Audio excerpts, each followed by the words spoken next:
Assalamualaikum warahmatullahi wabarakatuh. Halo pemirsa dan pendengar, apa kabar Anda hari ini? Senang sekali saya Wafik Asisa bisa kembali menyapa Anda dalam program Bicara Makassar Bicara. Pemirsa dan pendengar, kekerasan perempuan dan anak marak terjadi di Makassar. Beberapa waktu terakhir juga prostitusi online atau booking online yang melibatkan anak di bawah umur juga sering mengemuka kita dengar terjadi di kota Makassar.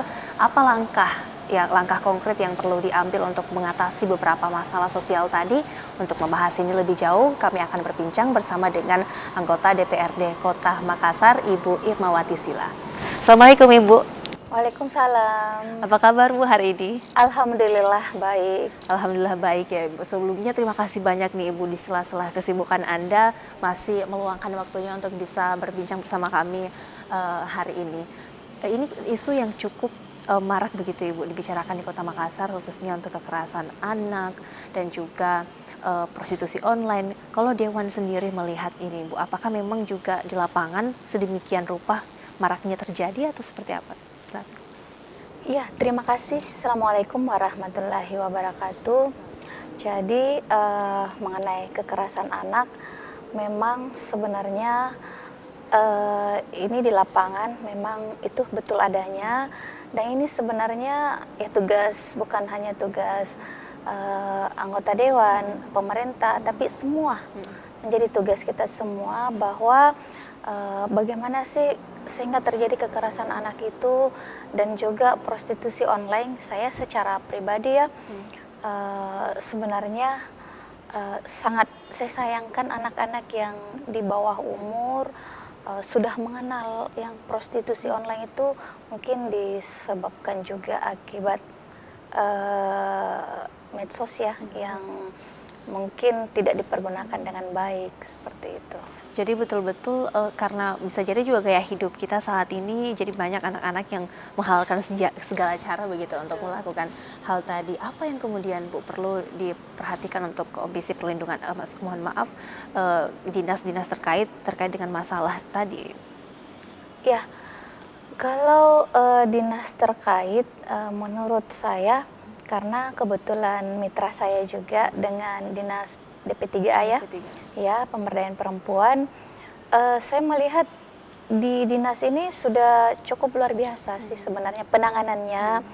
Cuma memang yang namanya kota besar, Kota Makassar ini ya, yang namanya kekerasan dulu ya, yang kekerasan anak itu sebenarnya kan pemicunya ada seperti itu. Nah, yang harus kita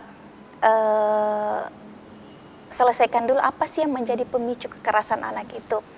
Dan kedua, masalah prostitusi online, saya anggap dinas yang berkaitan dengan ini sudah berjalan sebagaimana mestinya, tetapi memang ya kembali lagi bahwa kondisi saat ini dan juga lifestyle betul yang mungkin kita lihat seiring dengan perkembangan zaman ya, yang memang ya prostitusi online itu sebenarnya bahkan sebenarnya bukan rahasia lagi ya sebenarnya, karena sepertinya sudah agak vulgar begitu kelihatannya. Seperti itu kan kita juga biasa melihat di TV hampir tiap hari ya, seperti itu.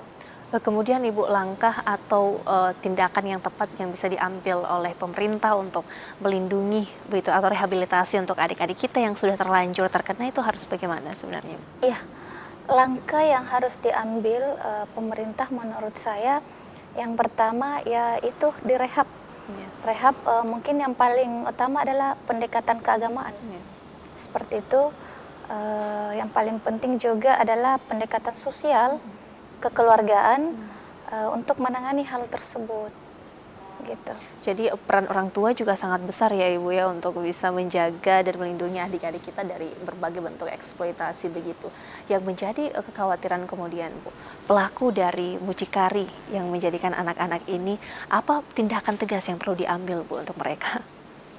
Ya, kalau dikatakan pelaku mucikari di undang-undang kan sudah ada, dan juga ini pelaku mucikari kan sudah menjadi ranah hukum ya. Dan saya juga melihat bahwa aparat hukum sudah berjalan dengan maksimal Karena kita juga kan biasa lihat yang mucikari ini kan ditangkap seperti itu. Dan kemudian Ibu, karena kan dikhawatirkan tindakan yang mereka lakukan di umurnya yang masih di bawah akan mempengaruhi masa depan mereka begitu ya. Bu, apa harapan, apa pesan sendiri Ibu sendiri dan juga himbauan Ibu kepada orang-orang tua yang mungkin punya anak-anak baik laki-laki maupun perempuan supaya bisa terlindung begitu dari tindakan-tindakan tadi? Jadi pesan saya kepada orang tua, karena saya juga selaku orang tua ya, Iya, betul. pesan saya yang pertama mungkin bagaimana mendidik anak dengan baik. Yang pertama adalah ya kembali lagi bahwa bagaimana mengajarkan anak, yang pertama adalah pendekatan keagamaan, seperti itu. Kedua, bagaimana orang tua bisa membagi waktunya dengan anak, karena terkadang juga anak seperti itu karena persoalan merasa tidak ada perhatian dari orang tua. Kalaupun sesibuk apapun ya, karena saya juga merasakan ini sebagai ibu rumah tangga juga dan punya kesibukan lain, ya saya tetap membagi dan mengatur waktu sebaik mungkin untuk anak-anak saya, karena di masa kecil sampai yang usia remaja, karena kan ini banyak usia-usia remaja ya yang prostitusi tersebut. Menurut saya yang bagaimanalah mengarahkan anak-anak, pendekatan yang paling penting itu memang kan dari orang tua. Pendidikan yang utama itu kan dalam rumah, seperti itu. Begitu Ibu. Ketika kemudian keluar rumah dalam lingkungan sekolah ini Bu, nilai-nilai yang perlu ditanamkan dari sekolah sendiri, dari dinas pendidikan sendiri itu seperti apa Ibu? Iya, kalau di luar rumah, di sekolah otomatis kan orang tua sudah menitipkan anak dan memberi harapan besar di sekolah untuk diberikan pemahaman, untuk diberikan pendidikan, bukan hanya pendidikan formal, tapi juga pendidikan karakter untuk anak-anak, bagaimana menghadapi pengaruh buruk di luar ya, yang memang saat ini ya kita harus betul-betul mendampingi anak kita, guru mendampingi siswanya untuk bagaimana sih memanage yang pengaruh-pengaruh luar yang berakibat negatif nantinya, seperti itu. Sejalan dengan itu Bu, pemerintah kota juga mengharapkan Kota Makassar ini bisa menjadi kota yang layak anak. Apa indikator idealnya kota kita bisa dikategorikan sebagai kota yang layak anak dan juga bisa menjadi tempat yang tumbuh yang baik begitu bagi anak-anak kita? Menurut saya indikator kota layak anak itu di mana anak-anak yang pertama ya, indikatornya mendapat ruang atau tempat kreativitas yang positif, seperti itu, dan dijauhkan mungkin dari misalkan pengaruh-pengaruh yang negatif ya. Ya sebenarnya ini adalah bukan hanya, saya katakan lagi, bukan hanya pekerjaan pemerintah kota aja, Iya, betul. tapi ya juga DPRD-nya dan seluruh stakeholders yang ada dalamnya, bahwa